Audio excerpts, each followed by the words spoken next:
নমস্কাৰ বন্ধু বান্ধৱীসকল কলিয়াবৰী একাডেমীৰ তৰফৰ পৰা সমূহ অসমবাসী তথা ভাৰতবাসীলৈ ৭৫তম স্বাধীনতা দিৱসৰ শুভেচ্ছা জনালোঁ। বন্ধুসকল আজি মই লৈ আহিছোঁ এটা গণিতৰ যাদু। আপোনালোকে বাৰু জানেনে পলিন্দ্ৰম সংখ্যা মানে কি? পলিন্দ্ৰম সংখ্যা হৈছে সেইবোৰ সংখ্যা যিবোৰ সংখ্যা যেনে ধৰক ৫,৪৪৫ সংখ্যাটো চাওক, বাওঁফালৰ পৰা যদি পঢ়ি আহোঁ 5445, ঠিক তেনেকৈ যদি সোঁফালৰ পৰাও পঢ়ি আহোঁ 5445। বুজি পালে? এনেকুৱা সংখ্যাবোৰকে পলিন্দ্ৰম সংখ্যা বুলি কয়। বন্ধুসকল এনেকুৱা পলিন্দ্ৰম সংখ্যাবোৰৰে এটা যাদু মই আজি আপোনালোকক দেখুৱাবলৈ ওলাইছোঁ।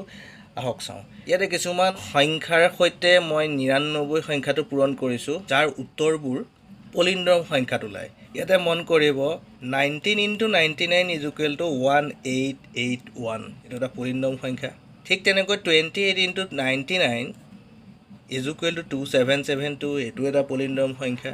37 × 99 = 3663, এইটো এটা পলিন্দ্ৰম সংখ্যা।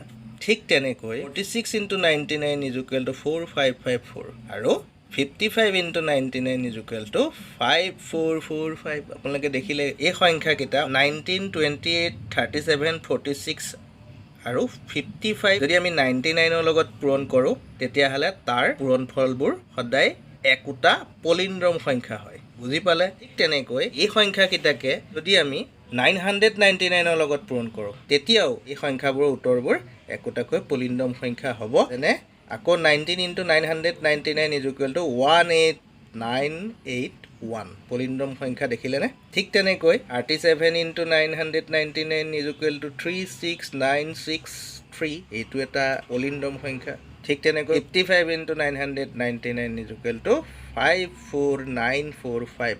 বুজি পালে? এতিয়া কথা হ'ল 19, 28, 37, 46 আৰু 55 এই সংখ্যাকেইটাৰ লগত 99 বা 999টো কিয় পূৰণ কৰিছোঁ বা সেইকেইটা সংখ্যাৰ লগতহে পূৰণ কৰিলে পলিন্দ্ৰম সংখ্যা কিয় ওলাইছে তাৰ কাৰণটো মই কৈছোঁ। বন্ধুসকল মন কৰিব, দুটা অংক বিশিষ্ট সংখ্যাৰ অংকবোৰৰ যোগফল যদি 10 হয় তাক 99, 999, 9999 এইবোৰ সংখ্যাৰে পূৰণ কৰিলে পূৰণফলবোৰ একোটাকৈ পলিন্দ্ৰম সংখ্যা আমি পাম। বন্ধুসকল আশা কৰোঁ আজিৰ ভিডিঅ'টো আপোনালোকে ভাল পাইছে। যদি ভাল পাইছে তেনেহ'লে লাইক কৰিব, শ্বেয়াৰ কৰিব, কমেণ্ট কৰিব আৰু ছাবস্ক্ৰাইব কৰি দিব। লগতে বেল আইকনটো অল কৰি দিবলৈ নাপাহৰিব যাতে নতুন আপডেটবোৰ আপোনালোকে প্ৰথমেই পায়। ধন্যবাদ। জয় আই অসম, জয় হিন্দ।